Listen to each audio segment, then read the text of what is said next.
हम सभी ने एक गीत सुना है, आओ बच्चों तुम्हें बताएं झांकी हिंदुस्तान की, और इस मिट्टी से तिलक करो ये धरती है बलिदान की। एक अंतरा आती है, ये है अपना राजपुताना नाज इसे तलवारों पे, इसने सारा जीवन काटा बरछी तीर कटारों पे, यहां प्रताप का वचन पला है आजादी के नारों पे, और कूद पड़ी थी यहां हजारों पद्मिनियां अंगारों पे। बोल रही है कण कण में कुर्बानी राजस्थान की, इस मिट्टी से तिलक करो ये धरती है बलिदान की। आइए इसी विषय पे चर्चा करती हूं, ये धरती बलिदान की कैसे है। हमने पहले धर्म ग्रंथ की चर्चा सुनी, कल हमने धर्म की चर्चा सुनी।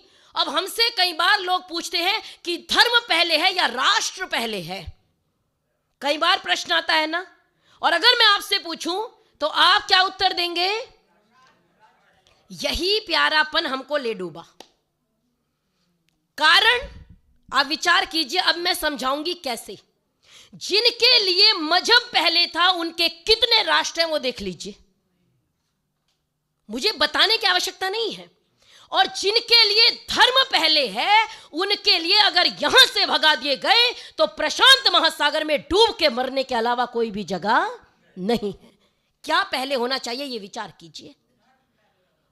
एक मेजर गौरव आर्य हैं, आप सभी उनको सुनते होंगे डिबेट में।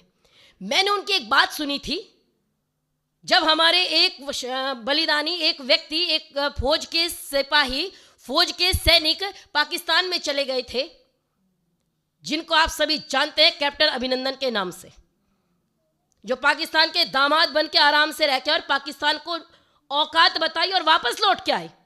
जो पाकिस्तान अपने लोगों को जिंदा नहीं छोड़ता वो वहां से लौट के आए। तो तब मैं एक डिबेट सुन रही थी, मेजर गौरव आर्य ने एक बात कही थी, वो मुझे हमेशा स्मरण आती है। उन्होंने कहा, हमको हमेशा कहा जाता है हम कभी हमला नहीं करते, हम बहुत सहिष्णु हैं, हमारी सेना बहुत अच्छी है। अच्छा, सेना है किस लिए? देश की रक्षा करने के लिए ही तो है। और जहां सैनिक कदम रख दे वही हमारा राष्ट्र हो जाता है। हमने इस बात का पालन नहीं किया, ना 65 में किया, ना 71 में किया, और ना ही 99 में किया। अगर किया होता तो आज कभी भी लोग हिम्मत नहीं कर पाते कि दिल्ली के अंदर ब्लास्ट कर पाए। यही सत्यता है। हमने कहा राष्ट्र पहले है, धर्म बाद में है। अच्छा, धर्म है तभी तो राष्ट्र है। धर्म नहीं है, अफगानिस्तान राष्ट्र है कि नहीं है? है कि नहीं है? हमारा हिस्सा था कि नहीं था? कहां गया? अब धर्म नहीं बचा तो वहां आपका राष्ट्र भी नहीं बचा। जहां धर्म रहेगा वहीं राष्ट्र रहेगा। और ये देश जिसको भारतवर्ष कहा जाता है, क्या कहा जाता है? भारतवर्ष, जिसको ऋषियों की भूमि कहा जाता है, जिसमें जन्म लेने के लिए देवता भी तरसते हैं, इसीलिए कहा जाता है धन्यम ही भारतवर्षम, धन्य चास्य संस्कृति ही, और भारतीयाः जनाः धन्या, धन्या अस्माकं परंपरा। हमारे राष्ट्र के लिए मैथिली शरण गुप्त भारत भारती में क्या लिखते हैं? भूलोक का गौरव, प्रकृति का पुण्य, लीला स्थल कहां। ये क्या है भारतवर्ष? इसमें आपने जन्म लिया, इसका मतलब आपने कितने अच्छे कर्म किए। भूलोक का गौरव, प्रकृति का पुण्य, लीला स्थल कहां। फैला मनोहर गिरि हिमालय और गंगा जल कहां। संपूर्ण देशों से अधिक जिस देश का उत्कर्ष है, उसका की जो ऋषि भूमि है वह कौन? भारतवर्ष है। वह कौन? भारतवर्ष है, जिसके लिए आधुनिक हिंदी कवि प्रशंसा करते नहीं थकते। वो कहते हैं मेरा देश धरती के समुन्नत भाल जैसा है। क्या है मेरा देश? मेरा देश धरती के समुन्नत भाल जैसा है, इसकी पावन संस्कृति शुभ टकसाल जैसा है, और कोई कह दे संसार को पावन शिवाला।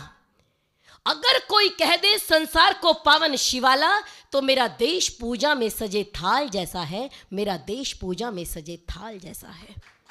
वो देश जिसको विश्व गुरु कहा जाता था, वो देश जिसको सोने की चिड़िया कहा जाता था, वो देश जिसके लिए मनु महाराज ने हिमालय की चोटी से ललकार के कहा था, क्या कहा था?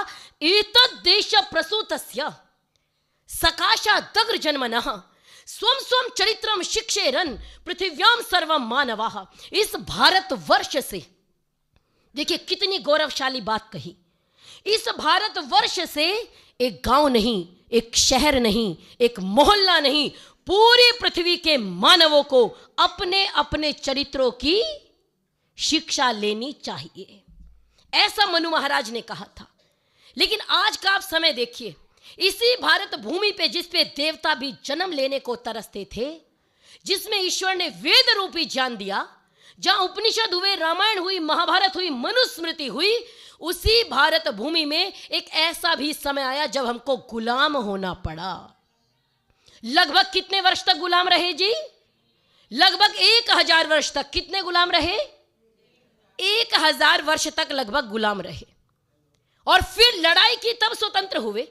लेकिन अगर आप कभी भी इतिहास को उठा के पढ़ेंगे, या किसी यूपीएससी की तैयारी करने वाले बच्चे से बात करेंगे, या आप स्वयं कभी यूपीएससी की कक्षाओं में जाएंगे और आप इतिहास को पढ़ेंगे, तो आपके मन में एक प्रश्न आएगा, पता है क्या? आजादी अंग्रेजों ने हस्तांतरित स्वयं दी है, हमने नहीं ली, हमारा कोई योगदान नहीं है। अगर आप इतिहास पढ़ेंगे, ये आपको अनुभव होगा कि ये आजादी अंग्रेज हमको दे करके गए, हमने लड़ाई नहीं की। और ये मैं अनुभव के आधार पे, प्रैक्टिकल के आधार पे कह रही हूं, केवल सुनी सुनाई बात नहीं कह रही हूं। जब आप इतिहास को पढ़ेंगे आपको लगेगा क्या किया, और उससे ज्यादा काम कर दिया हमारे गीतों ने। हमको बचपन में क्या सुनाया गया? दे दी हमें आजादी बिना खड़ग बिना ढाल। बिना खड़ग बिना ढाल तो रोटी भी नहीं मिलेगी। मिल जाएगी क्या? मेरे घर में आकर के अगर कोई रहने लग जाए, आर्य समाज में अगर कोई घुस आए, उसको बाहर निकालने के लिए भी कई बार डंडा उठाना पड़ेगा। लेकिन हमको क्या बताया गया? दे दी हमें आजादी बिना खड़ग बिना ढाल, साबरमती के संत तूने। ये कमाल आज क्यों नहीं हो रहा? आप विचार करके देखो। और पूरी ये गीत सुना करके इतने सारे बलिदानियों की हमने शहादत को नमन करना छोड़ दिया। विचार करके देखिए, हमारे बच्चे, अगर आप पूछो बलिदानियों के नाम बताओ, मैं शर्त लगा के कहती हूं, इस देश में रहने वाले 90% बच्चे 50 बलिदानियों के नाम नहीं बता पाएंगे। आपके बच्चे को कोई छोटा सा गिफ्ट दे तो आप उसको कहते हो थैंक यू बोलो, बोलते हैं कि नहीं बोलते? और जिन्होंने आजादी की लड़ाई में सर्वस्व बलिदान कर दिया, उनको क्या थैंक यू बोला? उनको तो भूल गए।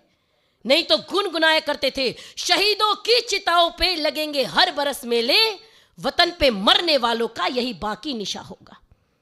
और हम ऐसी पीढ़ी हैं, हम उनको धन्यवाद नहीं देते, हम उनके प्रति कृतज्ञ नहीं रहते कि आपने अपने प्राणों की आहुति दी ताकि हम स्वतंत्रता में खुली हवा में श्वास ले सकें।